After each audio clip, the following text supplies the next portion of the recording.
ভয়ানক এই আগুন কোনো হলিউডের হাড় হিম করা হরর মুভির সেট বা কোনো যুদ্ধক্ষেত্র নয়। এটা সত্যিকারের আগুন।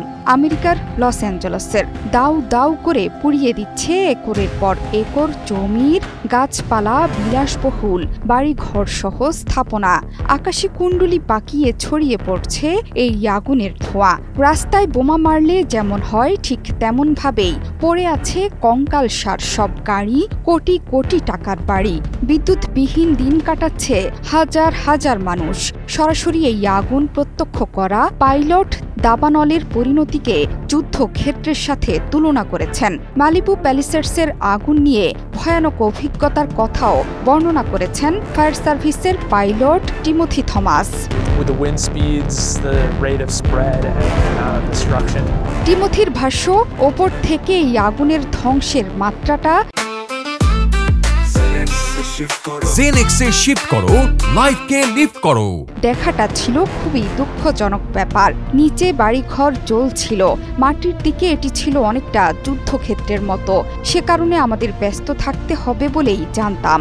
এই মৌসুমের মধ্যে সবচাইতে ধ্বংসাত্মক আগুন ছিল এখানে। যেটা দেখেই বুঝতে পেরেছিলাম এটা কোনো স্বাভাবিক আগুন নয়। বাতাসের গতি, আগুন ছড়িয়ে পড়ার হার সবটাই ছিল দৃশ্যমান। প্যালিসেডসে কোন বাড়িটা বাদ দিয়ে কোনটা বাঁচাবো সেটি ঠিক করাই ছিল এখানকার সবচেয়ে কঠিন চ্যালেঞ্জ। তিনি বলেন, আগুন নিয়ন্ত্রণে আনতে দিনরাত এক করে কাজ করে যাচ্ছে ফায়ার সার্ভিসের কর্মীরা। লস অ্যাঞ্জেলেসের অত্যন্ত দামি বিত্তবান এলাকার নাম প্যাসিফিক প্যালিসেডস। পুরো এলাকাই এখন ধ্বংসস্তূপ। এই এলাকার প্রায় প্রতিটি বাড়ির মূল্য কয়েক কোটি টাকার উপরে। পৃথিবী বিখ্যাত হলিউড হিলস, ম্যালিবুর মতো অতি নামি দামি জায়গাগুলিও আগুনের গ্রাসে। সাধারণ মানুষ থেকে শুরু করে হলিউডের নামকরা তারকারা প্রায় সবাই আজ এই বিধ্বংসী আগুনে সর্বহারা। ঘর ছাড়া হচ্ছেন হাজার হাজার মানুষ। আগুন নেভাতে কাজ করে যাচ্ছেন অগ্নি নির্বাপন কর্মীরা। পাশাপাশি আকাশ থেকে পানি ও রাসায়নিক নিক্ষেপ করে আগুন নেভানোর কাজও চলছে। বিভিন্ন রাজ্য থেকে আনা হয়েছে কর্মীদের। অনেকে অবসর ভেঙে আগুন নেভাতে মাঠে নেমেছেন। প্রতিবেশী কানাডা ও মেক্সিকো সহায়তার জন্য কর্মী পাঠিয়েছে। কিন্তু সবচেয়ে বড় হুমকি হয়ে দাঁড়িয়েছে ঝোড়ো বাতাস।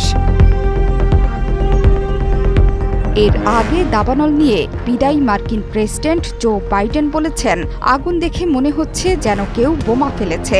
শুধু তাই নয়, মার্কিন প্রেসিডেন্ট জো বাইডেন এই দাবানলকে যুদ্ধের দৃশ্য হিসেবে অভিহিত করেছেন। তিনি বলেছেন, এই দাবানল আমাকে যুদ্ধের দৃশ্যের কথা বেশি মনে করিয়ে দিচ্ছে, যেখানে নির্দিষ্ট লক্ষ্যবস্তুতে বোমা ফেলা হয়েছে। এটি যেন পুরোপুরি যুদ্ধক্ষেত্রের দৃশ্য। এছাড়া দাবানল নিয়ে মিথ্যা তথ্য ছড়ানোয় ট্রাম্পের সমালোচনাও করেন তিনি। জোহরা চৌধুরী, সেতু ৭১।